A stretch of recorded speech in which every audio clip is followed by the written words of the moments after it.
First contact. The command bridge of the hegemony flagship Eternal Dominance gleamed with polished obsidian and pulsing blue holographic displays. Admiral Lyra Knox stood with perfect posture, her scaled hands clasped behind her back as she surveyed her crew. Her silver uniform, adorned with the 12 platinum stars of her rank, caught the ambient light as she moved toward the central command console. "Status report," she demanded, her voice cutting through the quiet hum of the bridge. First Officer Vex approached with a data tablet. "The fleet is in optimal formation, Admiral. All 27 vessels report ready for the jump to the Orion sector." Admiral Knox nodded, her amber eyes narrowing slightly. At 7 feet tall with iridescent blue-green scales and a reputation for ruthless efficiency, she had risen through the hegemony ranks faster than any other Draconid in history. The mission to chart the abandoned sectors of the galaxy was beneath her talents, but orders were orders. Very well. Commence the jump sequence. The massive engines of the hegemony fleet hummed to life, tearing open the fabric of space-time. The stars blurred around them as 27 warships, each carrying enough firepower to level a small moon, disappeared into the void. When they emerged in the Orion sector, everything seemed normal at first. This region of space had been deemed uninhabitable after the Great Purge 3 centuries ago. The primitive species that had once populated the third planet had been classified as too dangerous, too unpredictable. The official record stated that the planet had been sterilized, rendered incapable of supporting advanced life. "Begin standard sweep protocol," Knox ordered, already anticipating the tedium of cataloging dead space. Communications Officer Trill suddenly straightened in her seat, her antennae twitching. "Admiral, I'm detecting an anomalous signal." Knox turned sharply. "Source: Sol system, Admiral. Specifically, the third planet." The bridge fell silent. That was impossible. Terra, as the natives had called it, was supposed to be a scorched wasteland, uninhabitable after the hegemony's cleansing protocols. "Put it on the main display," Knox ordered. The holographic projection shimmered to life, displaying a sequence of mathematical patterns. Not random noise, but a deliberate communication protocol. "It appears to be some kind of beacon," Officer Trill explained, her voice tinged with confusion. "But it's using encryption techniques I've never seen before." First Officer Vex stepped closer to the display. Could it be automated? Perhaps some ancient system that survived the purge. Knox studied the patterns, her tactical mind already analyzing possibilities. "Unlikely. This signal adapts as we scan it. It's responsive." She gestured to the navigation console. "Set course for the Sol system. Maximum stealth protocols." As the fleet changed course, Knox retreated to her private chamber to review the classified files on Terra and its inhabitants. The images displayed humans as primitive bipeds, physically weak but dangerously intelligent and unpredictable. According to official history, their potential for violence had made them a threat to galactic stability. The Hegemony Council had ordered their extinction as a preventative measure. Yet here was evidence suggesting otherwise. When the fleet arrived at the edge of the Sol system, they maintained a safe distance, deploying long-range scanners. What they found defied all expectations. "Admiral," Science Officer Krex called, his usually calm voice wavering. "You need to see this." The main display showed the supposedly dead planet, vibrant, blue, and surrounded by a network of orbital structures. "Impossible," Vex whispered. Knox's expression remained impassive, but her mind raced. "Magnify those structures." The image zoomed in to reveal sophisticated space stations and defense platforms. Not the crude technology of pre-purge humans, but advanced systems incorporating principles that even the hegemony engineers would find impressive. "They survived," Knox stated flatly. "More than that, they've advanced." She turned to her weapons officer. "Threat assessment." The officer analyzed the readings. "Difficult to determine, Admiral. Their technology signatures don't match anything in our database. I detect energy readings that suggest defensive capabilities, but I can't quantify their effectiveness against our systems. Nox weighed her options. Her orders were to catalog and report, not to engage. But leaving an unknown threat unchecked went against her military instincts. Move the fleet closer, maintain stealth protocols. I want detailed scans of their defenses. The Eternal Dominance led the formation, creeping closer to the blue planet. For a few moments, it seemed their stealth systems were working perfectly. Then, without warning, alarms blared across the bridge. "We're being scanned," Officer Trill shouted. "Something has penetrated our cloaking field." Before Nox could respond, the main communication array activated independently. The holographic display flickered, and a figure appeared. A human male with dark hair, wearing a uniform of deep blue with silver accents. "Attention hegemony vessels." The human spoke in perfect galactic standard. "You have entered sovereign Terran space. Identify yourselves and state your intentions immediately." The bridge crew froze in shock. Not only had this supposedly extinct species detected their cloaked approach, but they also recognized the hegemony ships and spoke their language. Nox stepped forward, her training overriding her surprise. "This is Admiral Lyra Nox of the Galactic Hegemony Exploration Fleet. Your planet was classified as uninhabitable. Explain your presence." The human's expression remained neutral. "Commander Elias Chen of the Terran Defense Force. And regarding our presence, we live here. It's our home. The more pressing question is why the hegemony has returned after 300 years of leaving us in peace." Nox hesitated, choosing her words carefully. "Our mission is exploratory.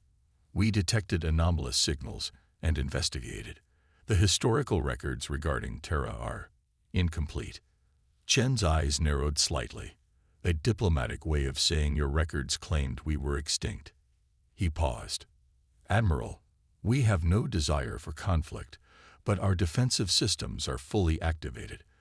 I suggest a more formal dialogue to prevent misunderstandings."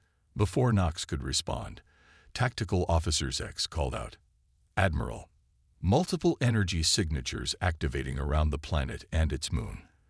They're powering up weapon systems." The display shifted to show dozens of previously hidden platforms emerging from camouflaged positions.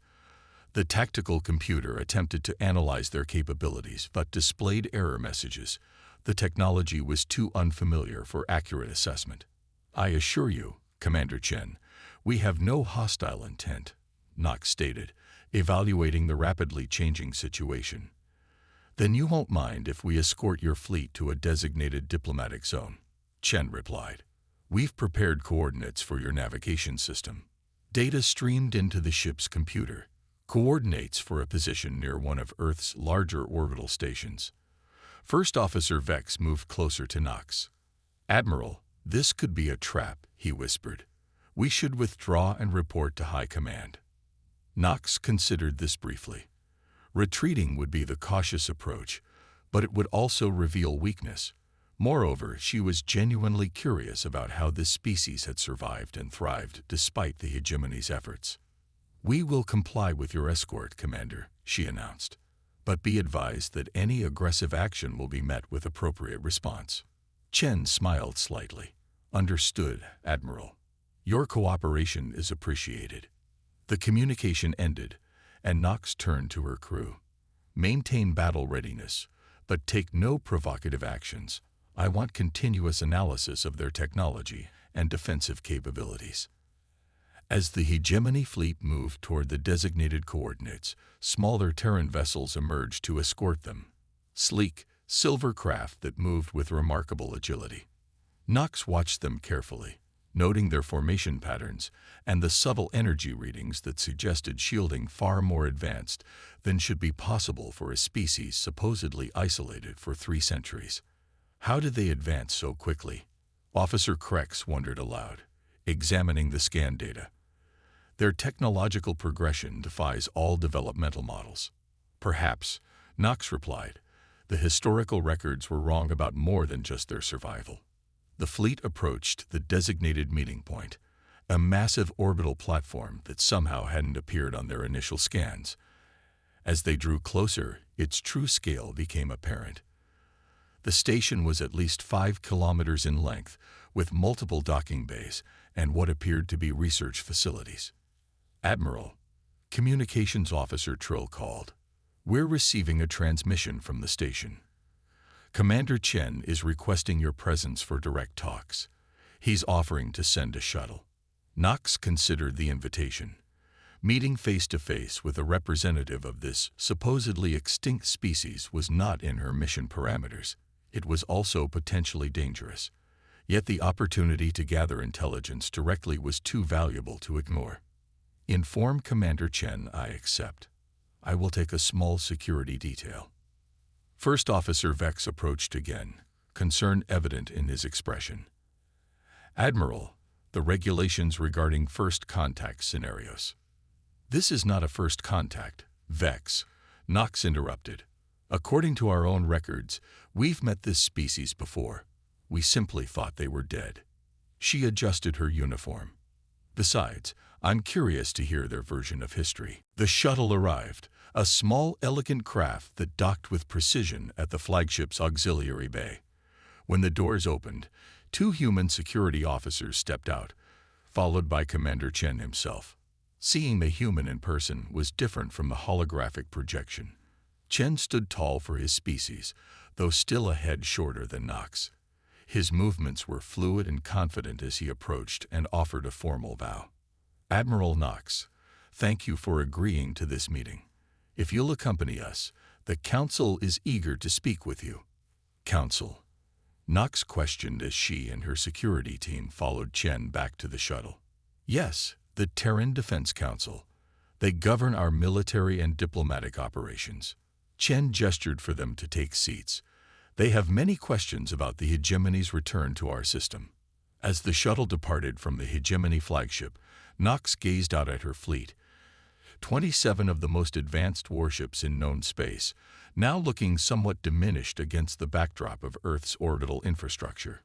"Your defenses are impressive," she observed, "particularly for a civilization that should be recovering from near extinction." Chen's expression remained diplomatic, but his eyes hardened slightly. "We had good motivation to develop them. Admiral, the last time your hegemony visited Earth, you tried to sterilize our planet. The historical records state that the sterilization was successful," Knox replied carefully. "Almost," Chen conceded. 95% of Earth's surface was rendered uninhabitable. Billions died, but some of us survived in deep underground shelters and submarine cities, and we've spent 3 centuries preparing for your return." The shuttle approached the massive station, and Knox could now see details that the long-range scans hadn't revealed, including weapon emplacements that made the station a fortress as much as a diplomatic venue. "If you've been rebuilding for 3 centuries, she asked, "why didn't you reach out to the wider galaxy?" Chen's smile was grim. "We weren't ready to announce our survival. Not until we could defend ourselves."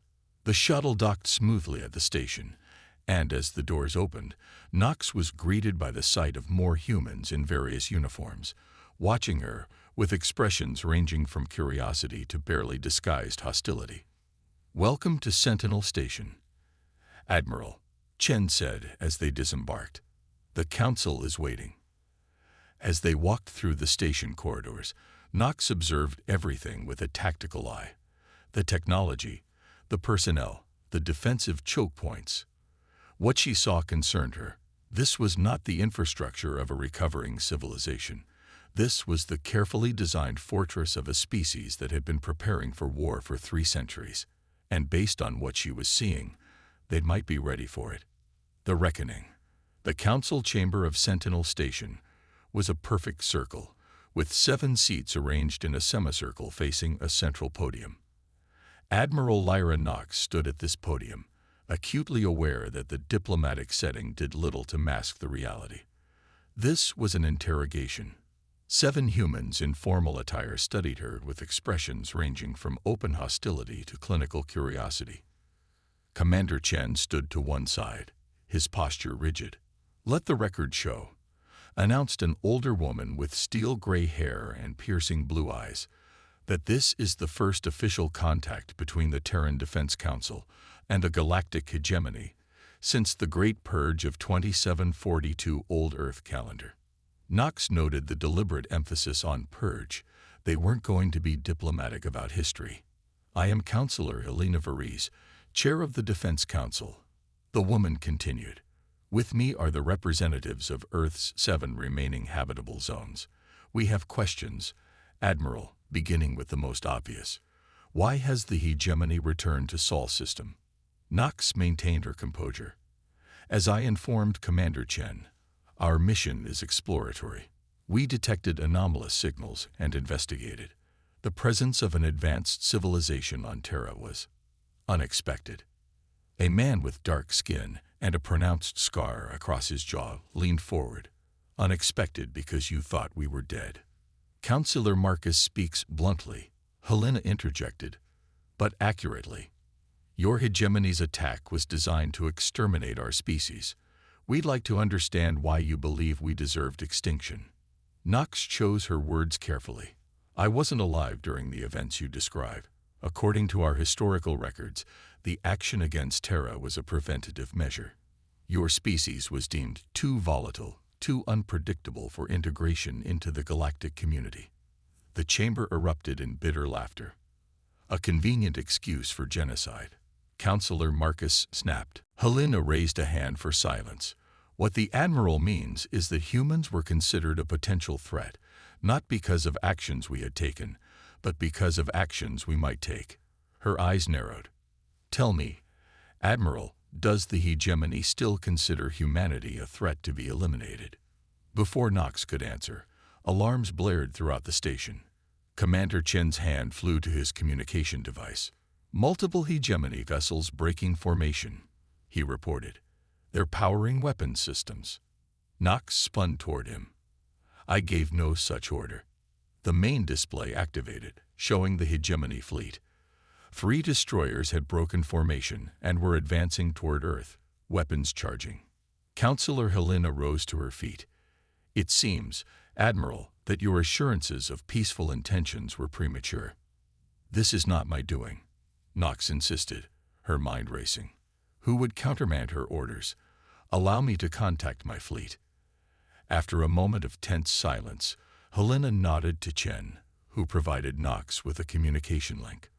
First Officer Vex, Knox demanded, explain this breach of protocol immediately. Vex's image appeared on the screen, his expression rigid. Admiral, I've received direct orders from High Command. The discovery of surviving humans has triggered Protocol Terminus. The purge must be completed. Knox felt a cold weight settle in her stomach. Protocol Terminus was a failsafe she hadn't been briefed on. Clearly a contingency plan for exactly this scenario. Stand down immediately, she ordered. I am still in command of this fleet.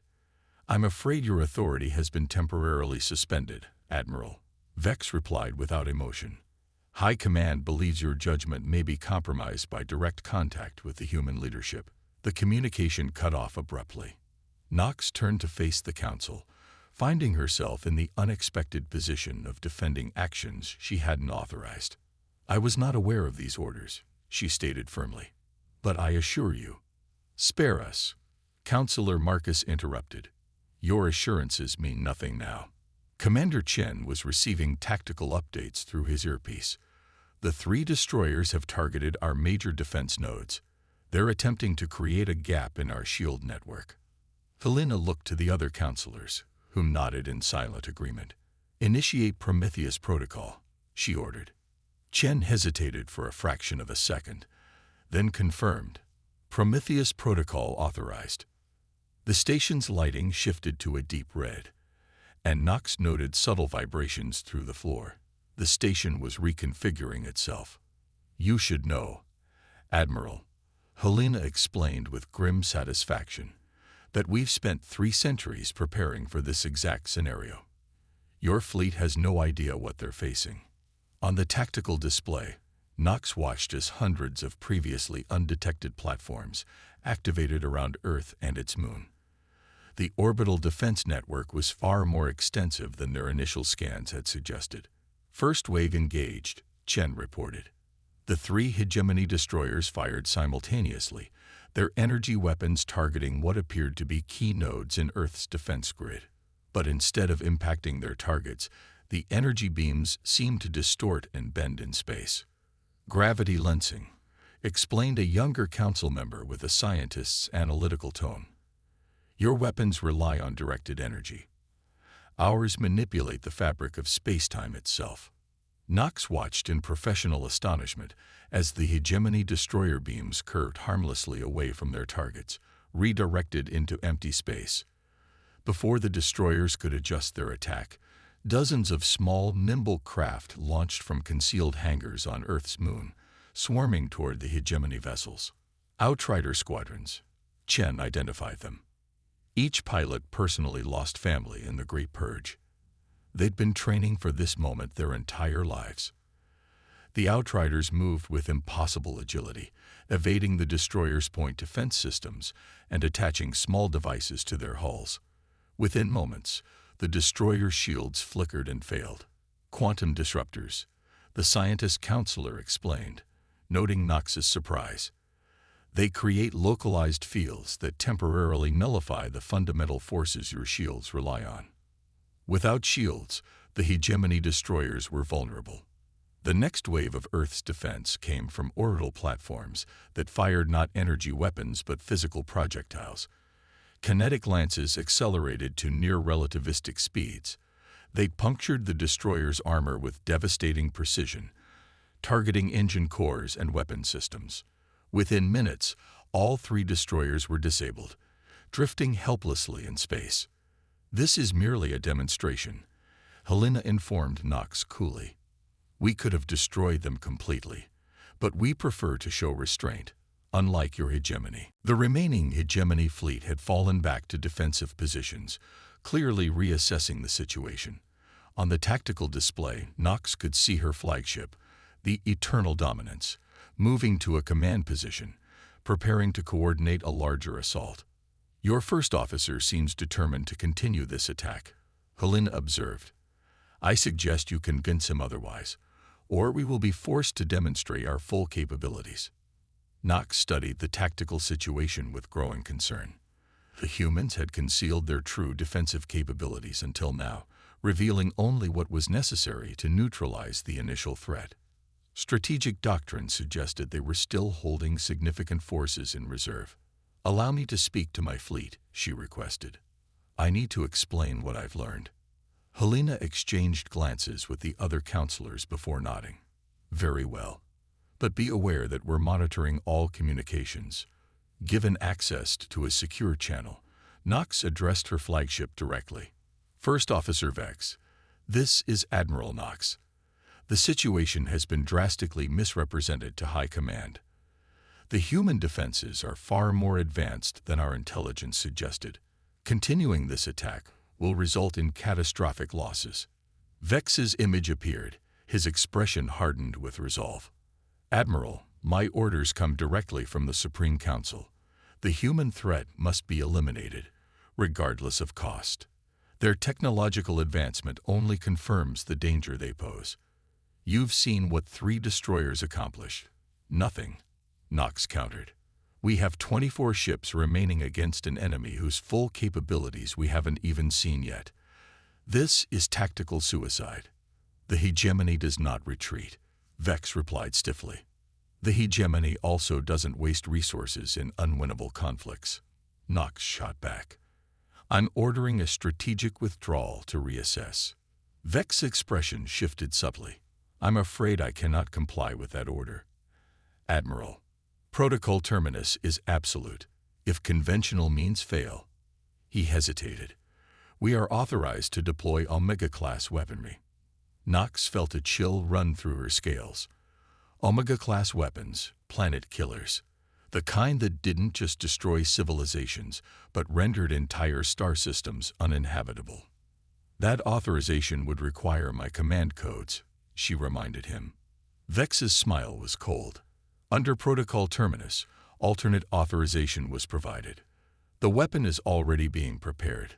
The communication cut off, and Nox turned to the council, her military discipline warring with a growing sense that something was fundamentally wrong with the hegemony's response. "They're preparing to deploy an Omega-class weapon," she informed them bluntly. "A singularity generator that will collapse your sun into a black hole. You need to evacuate as many of your people as possible." Instead of panic, she was met with grim determination.